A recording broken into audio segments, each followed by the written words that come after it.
CTQ to us is what teacher leadership means. People who get together in a solutions-oriented way to tell stories and solve problems and empower teachers to do the very best they can for kids. And we love them very much. So thank you for having us tonight. And we are excited to be here. So right away, very first thing I want to do is ask you to take a minute and put into the chat box what you find most challenging about working in a virtual environment. Now, for some of you, this is the very first time that you've endeavored to be in this space, and you are welcome to maybe imagine what would be your biggest challenge. Maybe the technology is your biggest challenge, but also think about when you're in a meeting with others in this type of space, what do you find most challenging? And we're going to give you about 30 seconds wait time to jot some ideas in the chat box, and we're going to watch. And if you have a question, please put that in there as well.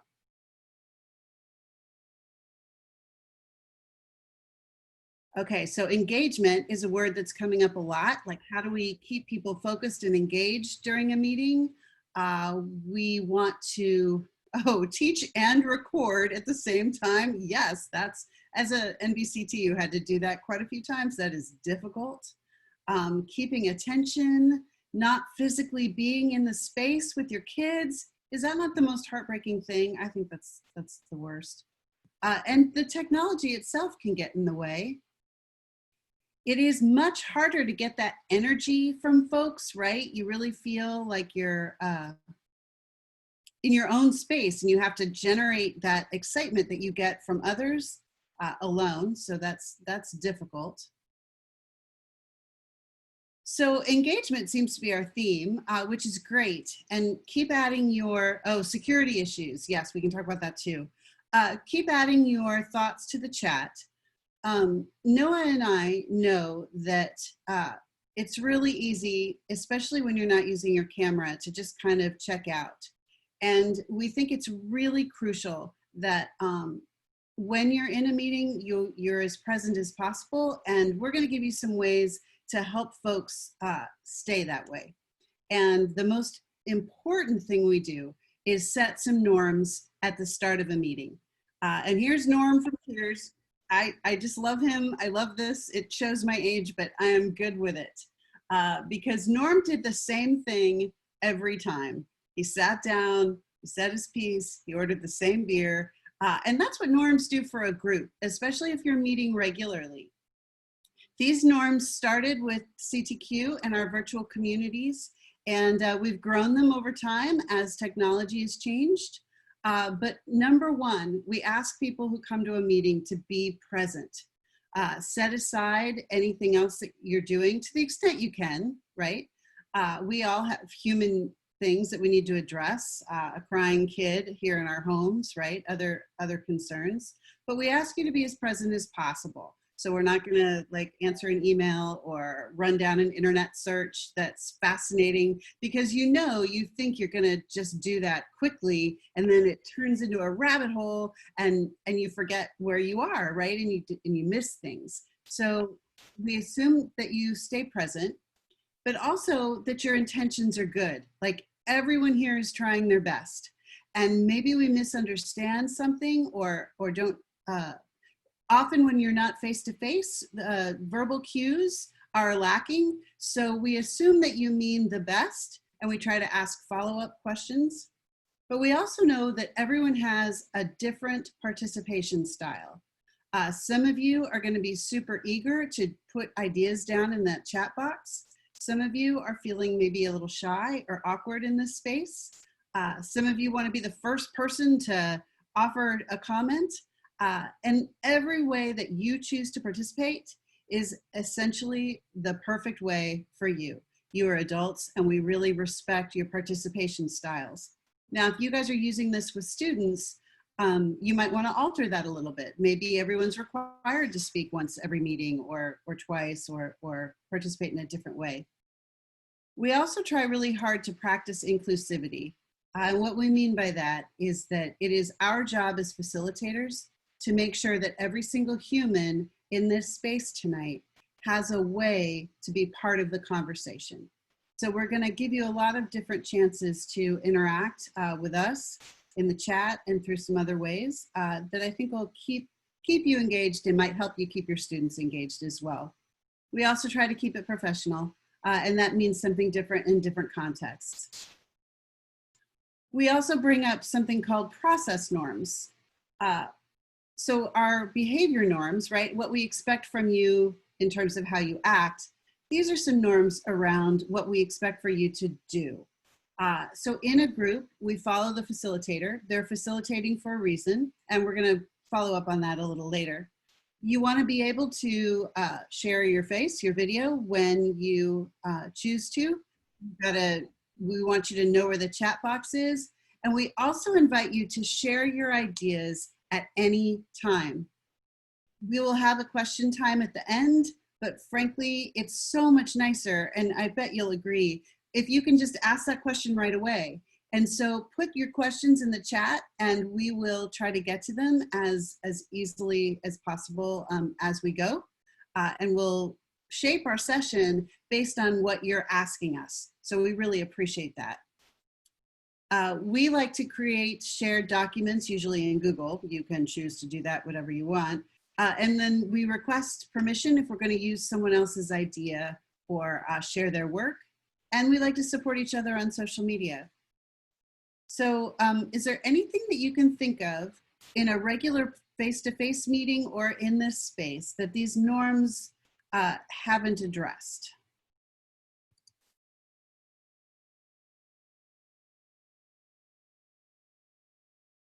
Now I'm going to wait because virtual wait time feels very awkward. It's like this huge sucking sound that's missing and you're not quite sure how to go on, but you got to do it. All right, please keep looking at the chat. There's some great ideas here. Even a mind explosion. Yes, that is so true. So many outlets. All right, I'm going to pass it over to Noah. Thank you, Lauren. Before I actually go, Ann Bird is joining us. She's the president and partner at CTQ. And I wanted to see, Ann, if you had anything you'd like to say or any greetings you'd like to offer. Noah, thank you so much. I first of all just want to say thanks to you and Lauren for stepping up and being willing to lead this webinar. I can tell from the number of participants already that it is both timely and topical for folks, and just want to welcome everyone who is joining tonight, and also say that there are more webinars coming where this one came from, and we hope that you all will continue to take advantage of learning from and with your colleagues. These guys are the experts. They are the folks who help keep CTQ smart and sharp, and we would not be nearly the organization we are without the teachers themselves who actually are the anchor of our work. So thanks to all of you for joining us. I am thrilled to be here as well and looking forward to what I can learn in the next hour. Thanks so much. Thank you, Ann. So every good meeting needs to be transparent. Anybody who's sitting down needs to know why they're there. It's no different than for our students when we try to provide the end in mind so they know what they're working towards. So tonight, our goal for you all is that you will understand how to facilitate an engaging, effective meeting or class in a virtual space. Lauren and I would also argue that outside of tools tonight that are Zoom specific, these are all techniques you can bring to any physical meeting as well in any context that will help also drive effectiveness and engagement. So tonight, our agenda is as follows. We've done introductions. We've gotten kind of to know who's in the room by having people type into the chat box. We've gone over norms. From here, we're going to be talking about roles, setting purpose, community building. We're going to end tonight with some tips and tricks, and then we'll end with some questions and a closing. So I want you to look at this question, please. Why might it be important to differentiate between a leader, a facilitator, and a participant? I want you to take about 10 seconds or so of think time, and then feel free to either jump on the mic if you're feeling brave, or drop your ideas into the chat box.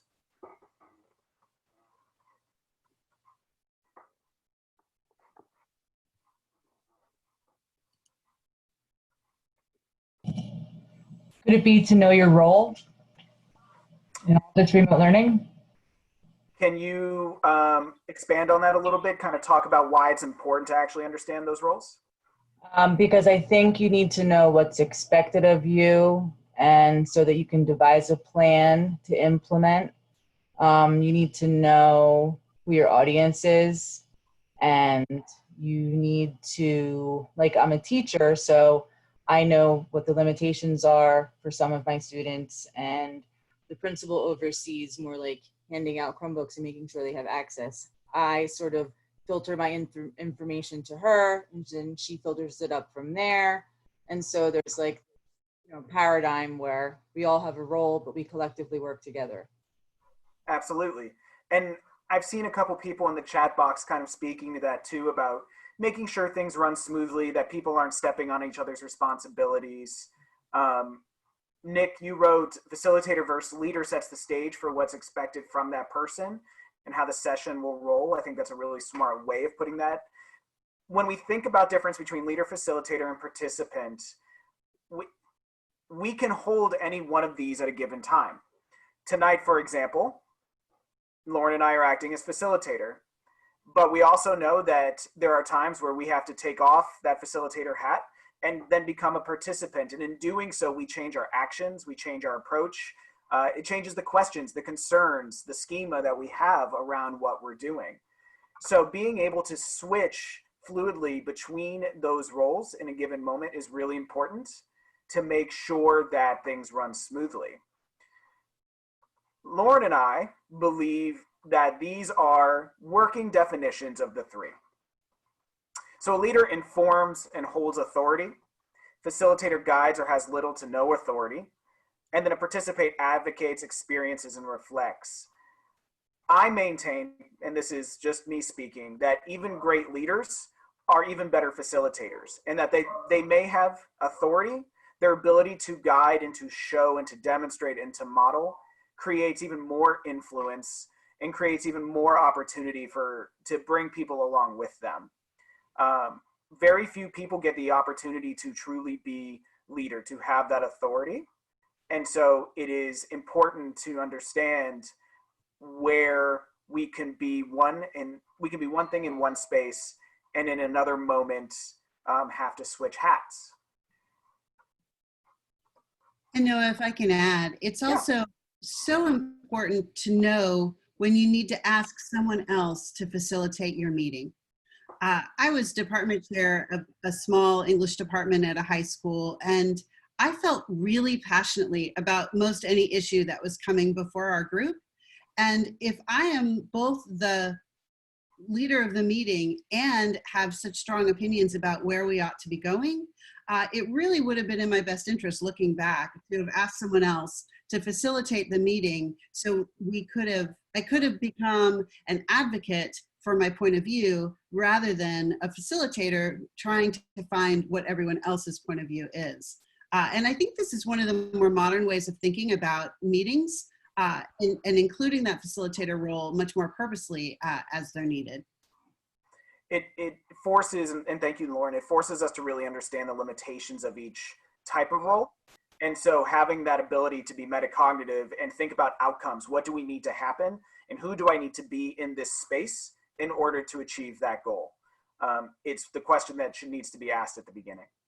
And Leanna is noting the difference between a content facilitator and a process facilitator, and even breaking it down to that extent really increases the quality of your time together, making your meeting much more worthwhile. Yeah, thoughtful. So I'm going to toss this back to you, Lauren. So I'm going to teach you how to use a tool as well as get you to answer a question. Sound okay? Are you ready? Because this is going to blow some of your minds. So here's our reason for asking this. How many of you have been in a meeting and you're like, gosh, I just can't even get that hour of my life back? Everyone, yes, raise your hand. So one thing we want to strongly encourage is for you to ask yourself, why are we meeting? what are some reasons that groups meet?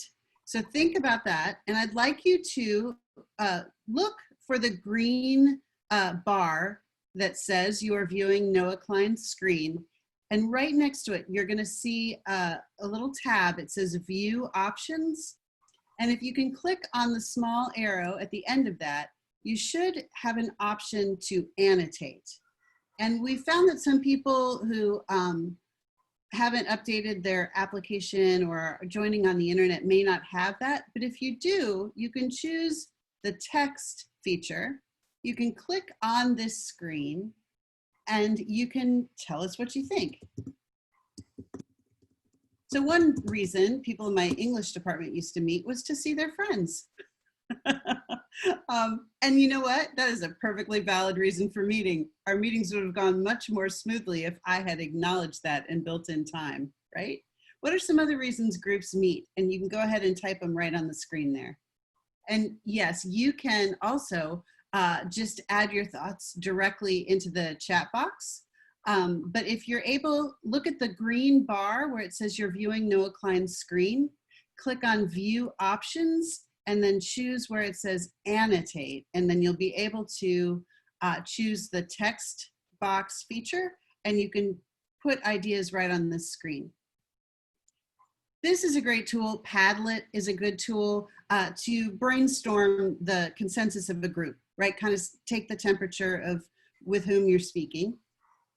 So I'm seeing a lot of really interesting things. Compliance.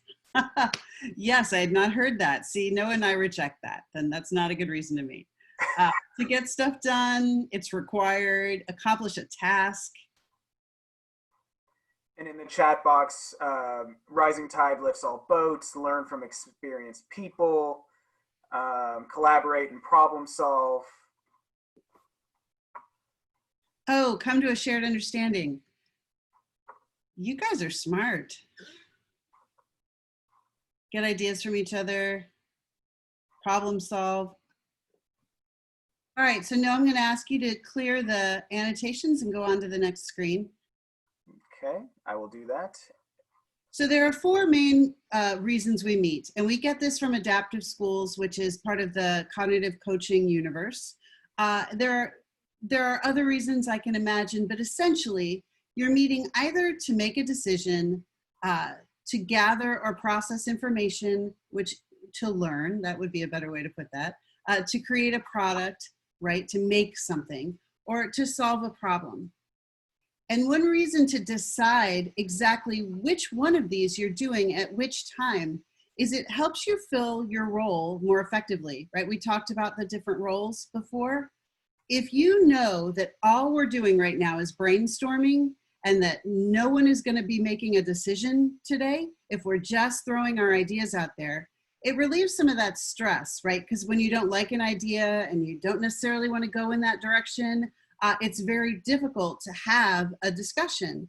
But if you relieve your audience of the notion that we're going to have to decide something, then you can really genuinely brainstorm in a respectful, kind space. When you shift from gathering information to making a decision, you can trigger that, like in your agenda, on a slide, let people know that we're moving from one type of meeting to another type of meeting. And I'd imagine that feels safer for people to express different opinions. And here's the thing, if the reason you're meeting is just to communicate something, ask yourself if meeting is actually necessary. Like if I can make a video of myself talking and send it to you, then it's really not necessary for us to all be in the same space at the same time.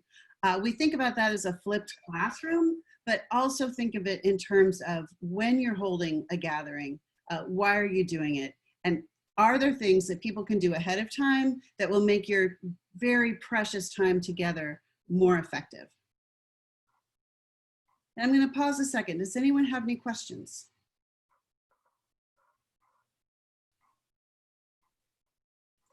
Teresa Hennings on the screen had her hand raised. Teresa, was that purposeful or was that in response to something before?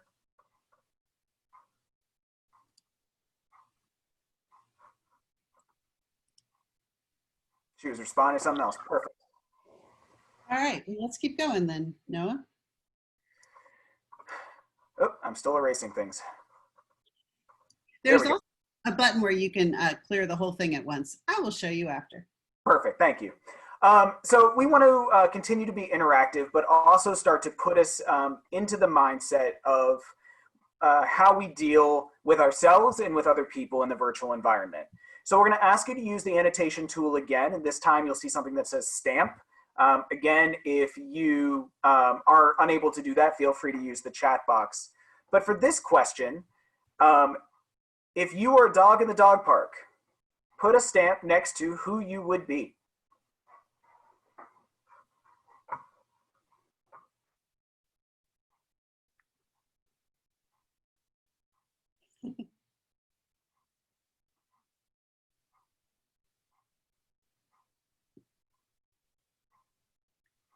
Seeing a lot of social butterflies, a lurker. We have a very social group tonight, Lauren. We do. How lucky are we? I love the hearts too. Larry in the chat box saying everybody's best friend. And you'll notice that the way these are framed, they're all fairly, they have negative connotations, but as you guys know, each one of these has a very essential part to play in a group. So, you know, it's okay. I've often had people say, I refuse to say I'm any one of those. And I would venture to say that you don't know yourself very well. We're all a bit of a lot of them, is what I would say. Agreed. Yes. Okay. So while it's fun to look at who we are, for the purpose of tonight, as I'm doing this the slow way because I haven't learned the intricacies of Zoom, apparently, Oh, I got it. I think a more important question at this point is this one. If you were in a group with one of these people, which one do you find the most challenging?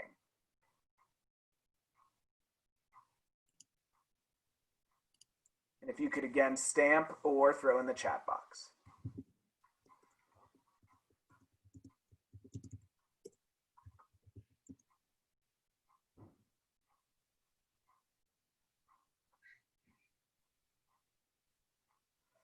So as you're putting this down, is somebody brave enough to pick up the mic and kind of talk about why you chose what you did?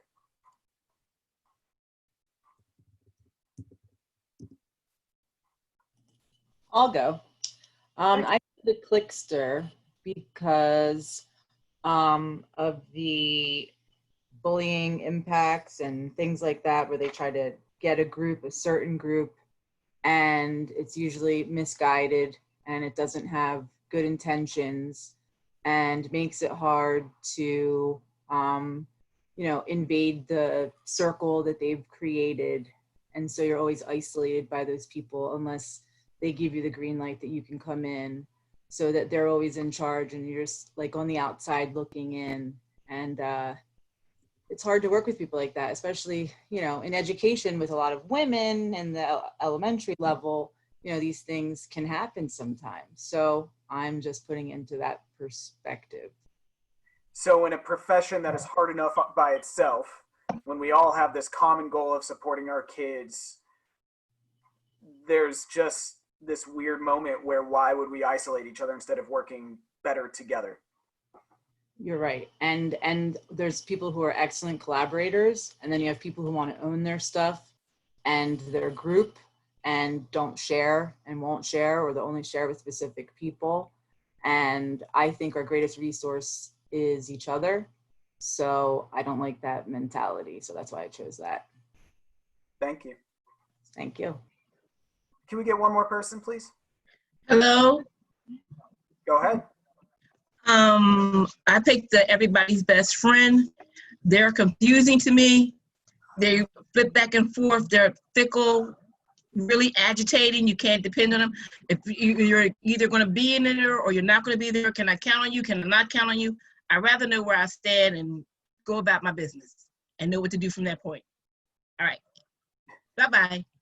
So that lack of transparency sometimes with your colleague can be frustrating. These people, as Lauren said, we each can be each of these depending on the moment if we're not careful, but we all know somebody who's like this. And we all have our triggers. I know for me, and I was telling Lauren earlier, when she was talking about her being the aggressor, those are the people that just get under my skin. Like, why? Why are we being hostile right now? When I was in the classroom, I had so much patience, but the one type of kid that could purposefully get under my skin was the one who was just trying to get under my skin. If you were doing it accidentally, I was good. If you tried, it really got to me. Understanding our triggers is vitally important, but we also have to understand how to put our triggers aside so that we might be able to mitigate their impact on our meetings and on the work that we need to do. So from here, what we're going to do is try to give you some facilitator tips and tricks to help alleviate some of those issues. And with that, I'm going to toss back over to Lauren. So as Noah said, I always felt when I was younger and less aware of myself, I always felt like if I didn't assert my opinion that I was somehow not being true to myself. And the older I got, the more I realized that I really had just never learned to find my own authentic voice. And that was me seeking and really understanding why someone is behaving the way they are, their motives behind it, rather than simply seeing it as a problem, but seeking to understand rather than change or work around is a really empathetic, compassionate way of helping those that you're working with feel more successful themselves, right? So thank you for that, Noah. And I put the link to the original article in the chat if anyone's interested in reading it. It's cute. So some things you can do, and Noah just demonstrated all of them extremely well, is when someone says something, you as facilitator, especially in a virtual space, really owe it to them to acknowledge what's been said. And you can do it in a number of ways. These are 5 that are fairly standard. You can paraphrase that person's response so they are confirmed, right? They've been heard, and that allows them to feel that they can move on, right? You've heard people repeat themselves 5 and 6 times, and it's because just they feel like they haven't gotten through. I just did it right there. You can extend the idea with a question. We've been trying to ask follow-up questions either in the chat or thank you for that. Would you mind expanding on what you said? Or could you tell me a story about when that was true for you? Is there someone you can describe that fits that characterization? You can also thank them. And we often do both, right? Especially in a space like this where you kind of feel brave to offer your 2 cents. And you definitely want to honor the experience and expertise of the people in the room. When you guys put your names and what you do during the day in the chat, there is a wealth of experience and knowledge in this room. Whether you know how to use Zoom or not is hardly the most important thing. Really being able to let you know that we feel that way and see you as a resource is essential to making one feel that the meeting is their meeting and not, as you said, required or something that is to tick a box, right? The one that's a bit of a trap is responding personally. When you hear something and you have your own story, right? It's really important to hold that story. If someone shares something, the focus is on that person. And if you feel an emotion because of it, it's really thoughtful to say, that makes me feel excited for you, or it brings up some fears for me. But then you don't want to do, this one time at band camp, because then it becomes a different conversation entirely, where everyone gets to say their thing that they did this one time, and less about the topic and more, it shifts the purpose of your meeting. So it's important to respond personally, but stay with the person who made the initial comment, especially as a facilitator. Okay, go ahead. If I may add to that, I know earlier today I got in a conversation with somebody about this topic. We as human beings have a tendency to want to respond empathetically. And so there's a really easy trick that I use, because this is a big trap for me personally, where I can basically say, when you said blank, I feel sad. I really appreciate you feeling vulnerable enough to share that with me. Like, still giving you that opportunity to say, I feel a way, which is where our personal responses often come from, and then shifting it to thanking them or honoring that experience. For me, that's just been a way that I can overcome that myself.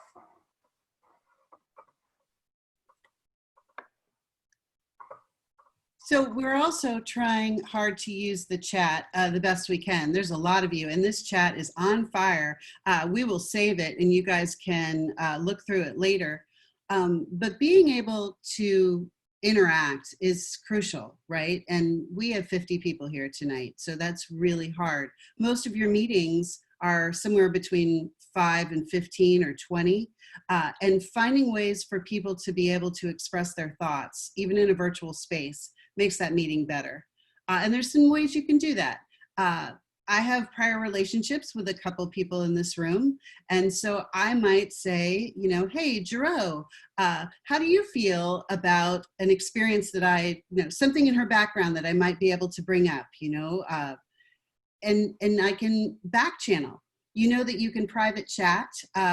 It is initially set to everyone in your chat, but there's a little arrow next to that, which means I can send a private message to someone. And I might say, hey, is it okay with you, Lori, if in the next section I ask you to tell a story about? So you're drawing out some maybe less vocal participants and honoring their experience and expertise at the same time.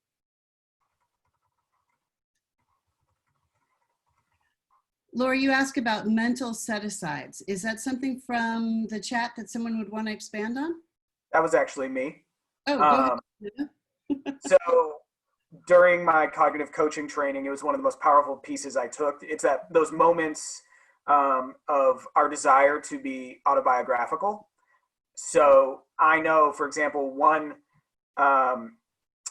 particular woman I work with, I know a lot of her backstory. I know a lot of the connections we have, and I know a lot of the things that frustrate me about her.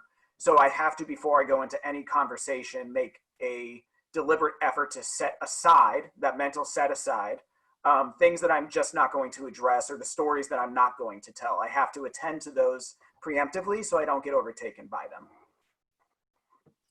Yes, thank you for that.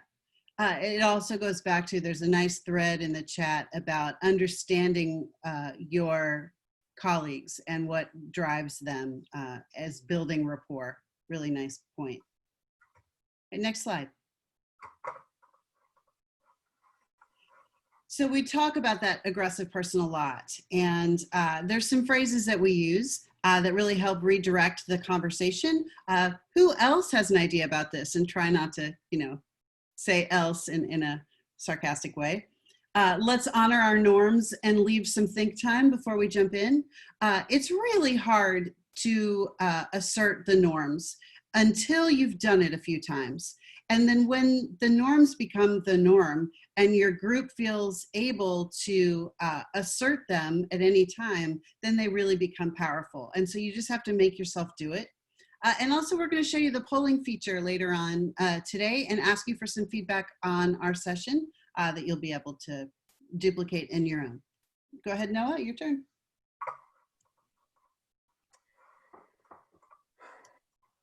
So one of the things we also have been trying to model for you tonight is this idea of using your voice as a facilitator to drive the pace, and understanding some of the ways that you can hand off the work. So I hope you have noticed that every time Lauren and I, which are pre-planned moments, have decided to hand off, we just make that a very overt gesture. I'll say, okay, Lauren, you're up. Just anything to show that, one, it projects that you have planned, but two, it also just keeps the pace. Another tip that we have for you is sharing screen when only necessary. So understanding that sometimes when the work becomes, you become engrossed in the work and good conversations are happening, feel free to stop sharing. It's a great moment to bring all the faces back to the room and focus on the other human beings, not necessarily on the screen and what's being projected. And wait time for any teacher is tough. I used to tell my kids that I would sit on my hands all day and wait for them to speak if I had to. But in the virtual space, 10 seconds feels like a lifetime, and just become comfortable with that. But in those moments when somebody just won't talk and nothing's happening, just like we would in a classroom, invite somebody to also chime in.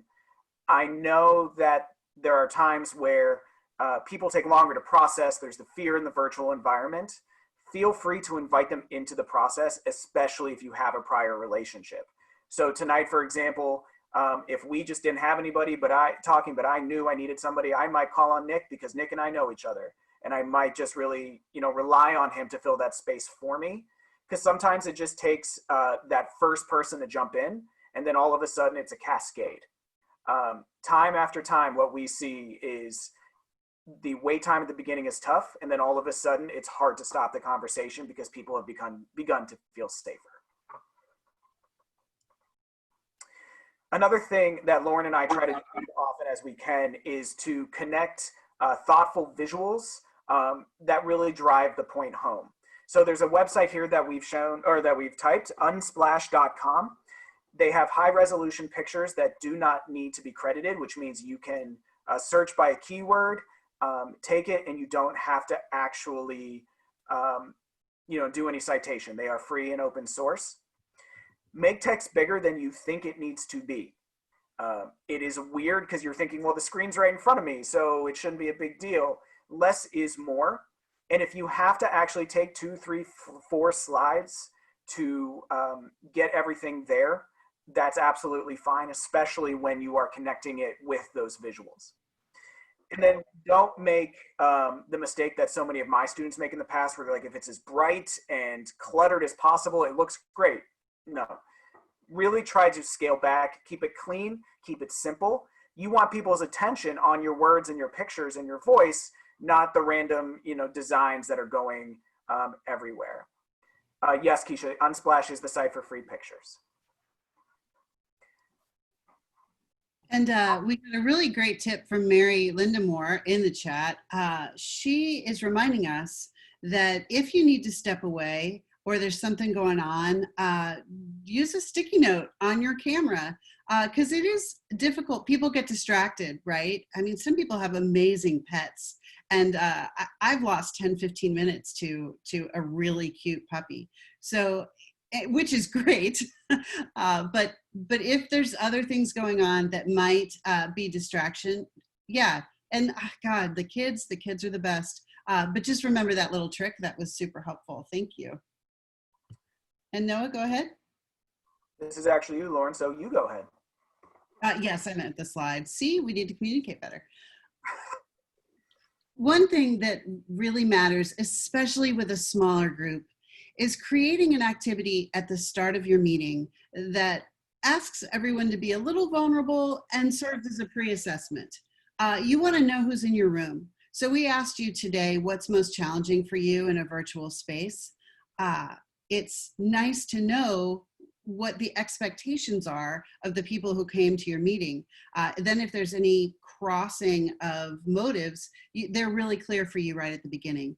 Also, it lets people know that that is an expectation. I mean, you can say it's an expectation, but then it actually, you're acting on your words by asking people to share something right up front. And we call that a grounding activity, not just us, lots of people do. And it can be loosely related to the content. You got to think about your goal for the meeting, just like an activity in your classroom, like a hook. What would really benefit you to start? And then you want to try to chunk your work into 6 to 10 minute bunches, just like kids have a short attention span, adults do as well. And it's really great if there's a break and a shift every few minutes. It can be the same as an icebreaker. Like you can use an icebreaker as a grounding opportunity. You want to do something that separates where you were with where you are now. So that's where the term grounding comes from. You want to plant your feet firmly on the ground of our purposes right now. And we need some sort of ceremonial activity that separates us from whatever we were doing before, whether it's here at your house or your work, to kind of clarify and reset your intentions for the upcoming meeting. Does that make sense? I hope that answered your question. And you can go on, Noah. So a lot of you are asking about engagement strategies. These are some of our favorites. There is a breakout room feature, which we are not going to use right now. But that whole think, pair, share is the most successful thing I've ever brought to my classroom. Asserting that we are going to require think time, talking with a partner, and then sharing with the group. And Zoom has this up on Google Meet, where you can put people randomly into breakout rooms with just 1, 2, 3, whatever number of people, ask them to process information, and then come back to a larger group and share out, which is one thing that we do in person that is a little harder to do in this virtual space. We also want to encourage you to ask people to bring some notebook paper and to journal privately. We know that when you write things down, it connects more deeply and you feel more connected to the outcome, whether you're doing reflective writing, listing goals, making a to-do list, and making time for that in this virtual space is a perfectly rational thing to do. You can set up polls in advance, and also most of you have figured out the private chat function in the chat box, where you can ask one person to have a conversation with another and give time for that. My favorite though is the whip around, and that I thought everyone knew what that means. They don't. It just means we're going to whip around the room and everyone's going to have a chance to share a thought, which for the introverted among us, and I count myself firmly in your group, that is a terrifying thing. Like, when is it my turn? And I'm super concerned about what I'm going to say. And what did that person say? And I don't have anything that good to say. You've got to take that fear away. So you do that in 2 ways. You make a slide with your questions or put your questions in the chat so they can see it. And then as facilitator, we don't see each other in the same order. Everyone's order is slightly different based on an algorithm that I won't pretend to understand.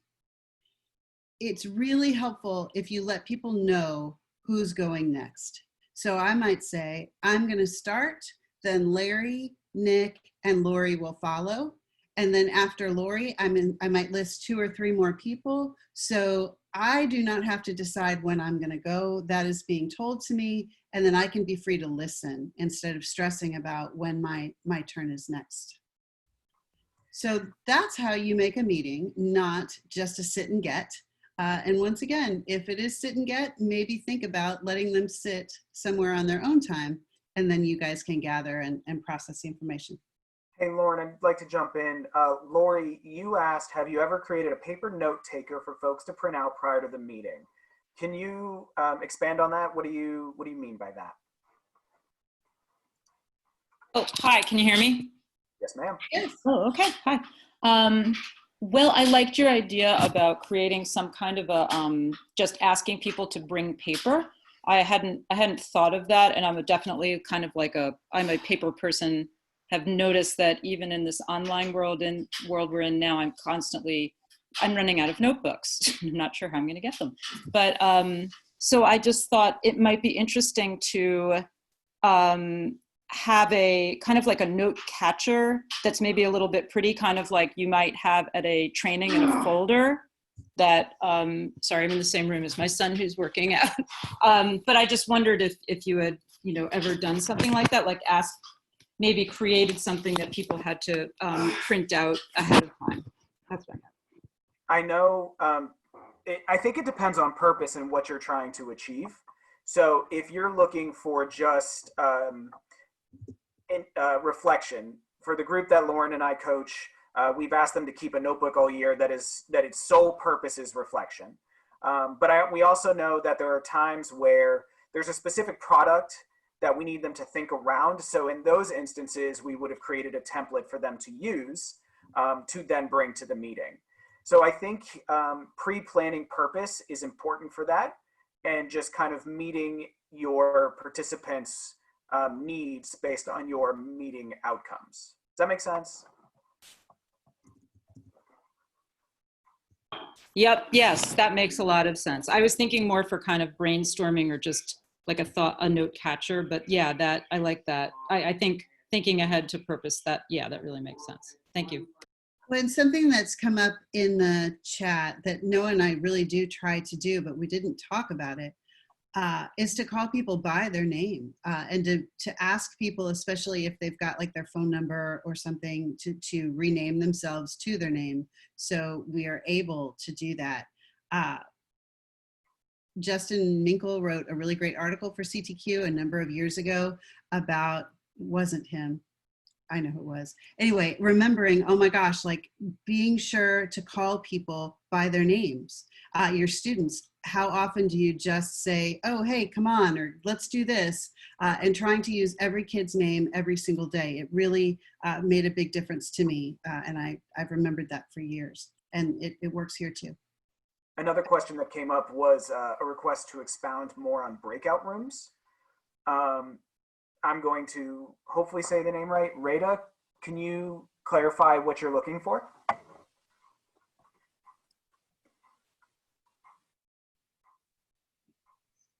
Yes, what I mean is I thought I heard you say something about when you do the think, pair, share, that you actually on Zoom can create breakout rooms. Is that correct? And my name is Rita, but I go by Karen. Confusing, I know. Anyway, is it with Zoom that you can actually create breakout rooms? And is that only for the facilitator or the person that starts the Zoom? So yes, the host, and in Zoom you can make co-hosts, which, helpful tip, if you know you're going to have a larger group, having a co-host is very helpful to be able to do some of that administrative work on the side. But yeah, so what Lauren and I will often do is we will have a smaller task, and we'll break our group of 30 into groups of 5 or 6 so that they have more opportunity to have some think time, but then to respond in a smaller group that really honors everybody's chance to be able to speak up without them feeling rushed when the room can get a little larger. With Google Meet, it's a little harder. We're going to talk about that in a little bit. But yeah, on Zoom, you can do that. You can either pre-plan the rooms, or you can say create random rooms of 5, and it will do it automatically. Thank you. Welcome. And Lori asked about length of time. I tend to prefer an hour and a half. Like I'm feeling really rushed. Like we have 6 minutes and we're gonna do it. And I think that there's some magic in an hour and a half. It's not quite too long, but that's for adults. For students, you might think less time for sure. All right, Noah, let's go to the next slide. So, But I think you skipped one. did I? Yeah, go back. Hold on, get to the right screen. Well, There it is. it's really important, like what we just said, to provide time for individual reflection. And you want to end with a debrief period. What did you get out of today? Where are you going to go next? Like, now what? So what? Right? What are we going to do? So what? Now what? How are we going to move forward from this minute? So just like we separated time at the beginning, we want to separate time again at the end. And leave with a purpose, right? What am I hoping to get going forward? And often connecting that to an emotion can really deepen the experience for your folks. And when you feel something, you are more likely to act on it as opposed to simply analytically learning something. And so the end is your chance for that emotional connection if you hadn't cultivated it yet. And of course, always ask for feedback. Now, Noah, go. So this bit.ly here, please make sure as you're writing this down, capitals do matter, but this will bring you to a folder of stuff. It includes a very exhaustive list of tips and tricks when it comes to Zoom and online facilitation. I created a not so exhaustive Zoom to Google Meet crosswalk. If your district is like mine, we've been all but mandated to use Google Meet, which is great for some reasons and less great for others. So I tried to kind of crosswalk. Another document you're going to have there is the School Reform Initiative's Guiding and Probing Question Sheet. One of the things that Lauren and I have tried to model again tonight is using questions to garner more information or to elicit more response. But sometimes thinking of those questions on the fly can be kind of difficult. So this sheet is kind of my go-to when I'm trying to plan out questions that I may ask. It's a really great document. More or less anything the School Reform Initiative puts out is pretty much wonderful. So take some time to kind of look at their resources. And there will also be a PDF of these slides in there. If you didn't get a chance to write this down, it is also in the chat box. So we're going to take a moment here and stop sharing and open up time for questions. Feel free to use the chat box or the mic.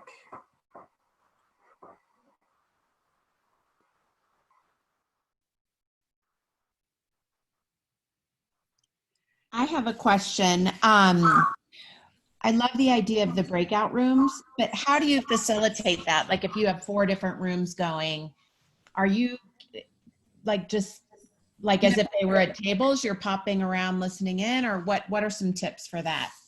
That's a great question. You can do that. You can take a second and join each of your rooms. Sometimes, okay, always, I appoint someone to be facilitator. Just in our particular group, we usually have 35 participants and we have 6 coaches. So we put them each in a room. If I were doing this with a group of teachers, I would ask them ahead of time and maybe meet 5 minutes before, like hop on a little early. This is what we're going to be talking about, because you want someone facilitating, right? Who's not necessarily prioritizing their own experience during that space. So thank you, Leanna. That's a great question. It's also nice to do it in pairs, right? Just 2 people having a talk.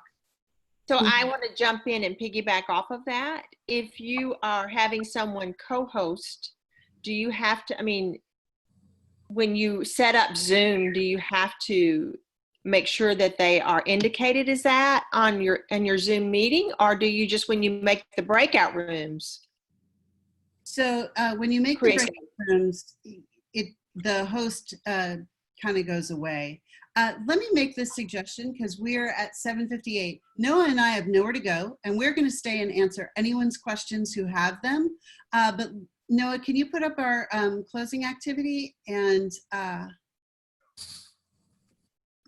we would really appreciate some feedback on tonight.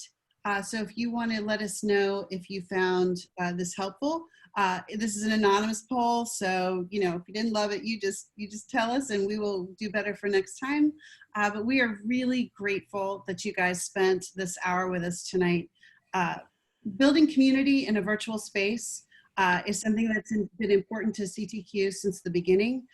It is where Noah and I learned everything we know, and we've been able to apply it in a wide variety of spaces, both virtual and otherwise. And we are really grateful for this chance to share it with you. So thank you all. And like I said, we'll stick around and answer anything you throw at us. Go.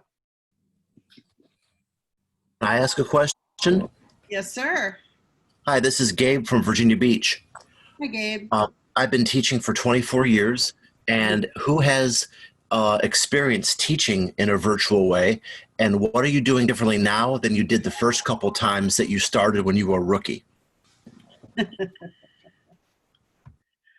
Well, a lot of that has to do with the Zoom security issue. Classroom management in a virtual space is actually really difficult. We've had a lot of concerned, kids using different names. I had one kid moon us the other day, and it takes you back. But your question is really around how have we changed? And I don't know that Noah and I have been teaching students in a virtual space long enough to really answer that. The only thing that I have found in doing it is some of the things you would do in your own classroom, you can still do here. So I know for me, we called them agreements, but they were essentially norms.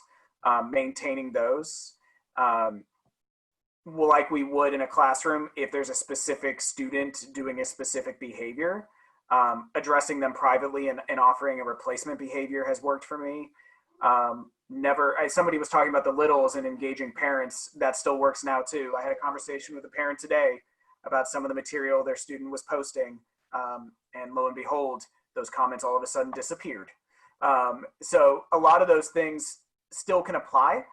They just don't happen as expeditiously as we would expect them in a regular physical classroom. And the note about small class